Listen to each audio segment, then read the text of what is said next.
તો આ સાથે જૂનાગઢથી સમાચાર સામે આવી રહ્યા છે। જૂનાગઢથી સમાચાર પ્રાપ્ત થયા છે। મહત્વપૂર્ણ સમાચાર જૂનાગઢથી સામે આવ્યા। સાધુઓના વિવાદ મામલે પૂર્વ ડેપ્યુટી મેયરનું નિવેદન સામે આવ્યું છે। તો પૂર્વ ડેપ્યુટી મેયર ગિરીશ કોટેચા લાલ ગુમ થયા છે તેઓનું નિવેદન સામે આવ્યું છે। સાધુઓના વિવાદમાં જૂનાગઢ બદનામ થાય છે। અનેક નિવેદનો સામે આવ્યા છે। તેઓના ભગવા કપડા જોઈને લોકો તમને પગે લાગે છે। જેણે બાપુની સેવા કરી તેને ગાદી સોંપવી જોઈએ તેવું નિવેદન પૂર્વ ડેપ્યુટી મેયરનું આ સામે આવ્યું। મંદિરમાં આવક જોઈ વિવાદ કરવો યોગ્ય નથી। સાધુઓનું ભજન કરવાનું હોય છે। કોઈની જગ્યા પડાવી લેવાનું કામ સાધુનું નથી।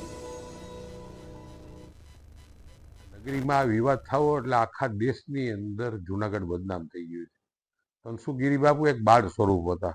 50 વર્ષ મેં નજરે જોયું છે કે એ માણસ મા અંબાની સેવા કરવા જતા અને એનું મૃત્યુ થાય એટલે તમે તરત જ કોક રાતે જઈને લખાણ કરાય આવે, કોક બીજે દિવસે એનો ચેલો મૂકી દે। આ વ્યાજબી છે? આ સાધુ સંતોને શોભે થોડું? તમને માણસો પગે લાગે છે તમારા ભગવા કપડા જોઈને। તમારા વિવાદ થાય માણસોની બધી આછા ઉડી જાય। લાખો માણસો એવા મેં જોયા છે કે મંદિરની પ્રાર્થના કરતા હોય કે સંતને પગે લાગવા જાય ને ત્યારે એનો દુઃખ દર્દ વહી જતું હોય અને એની માનતા સફળ થતી।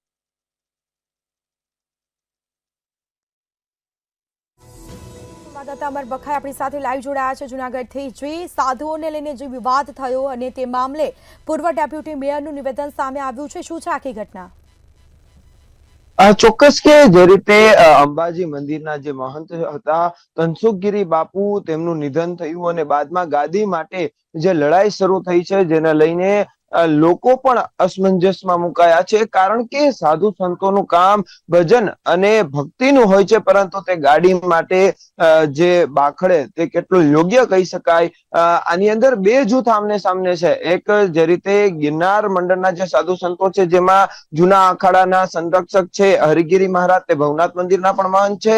તો બીજી બાજુ ભૂતનાથ મંદિરના મહંત અને પૂર્વ સાંસદ મહેશગીરી બાપુ જે ભૂતનાથ મંદિરના મહંત છે તે આમને સામને છે। ખાસ કરીને આક્ષેપો મહેશગીરી બાપુ સામે જે લગાવવામાં આવ્યા હતા કે મહેશગીરી બાપુ દ્વારા તનસુખગીરી મહારાજ જયારે સારવારમાં હતા ત્યારે સાઇન સિક્કા કરાવી લીધા। તો બીજી તરફ હવે જે પરિવારજનો, જે તનસુખગીરી બાપુના પરિવારજનો હતા કે જે સેવા કરતા હતા, મંદિરની આ દિવસ સુધી સેવા કરી છે, બાપુની સેવા કરતા હતા અને તેમને હટાવીને હવે જૂના અખાડા દ્વારા જે નિર્ણય લેવાયો છે કે નવા મહંત તરીકે પ્રેમગીરીની નિયુક્તિ કરવામાં આવી, જેને લઈને આખો વિવાદ ચાલી રહ્યો છે।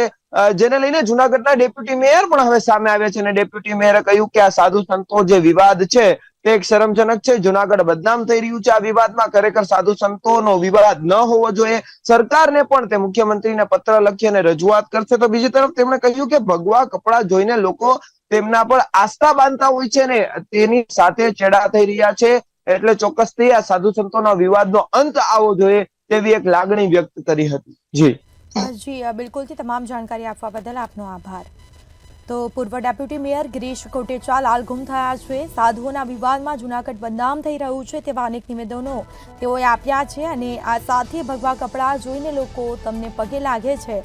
જેણે બાપુની સેવા કરી તેને ગાદી સોંપવી જોઈએ તેવા નિવેદનો સામે આવ્યા।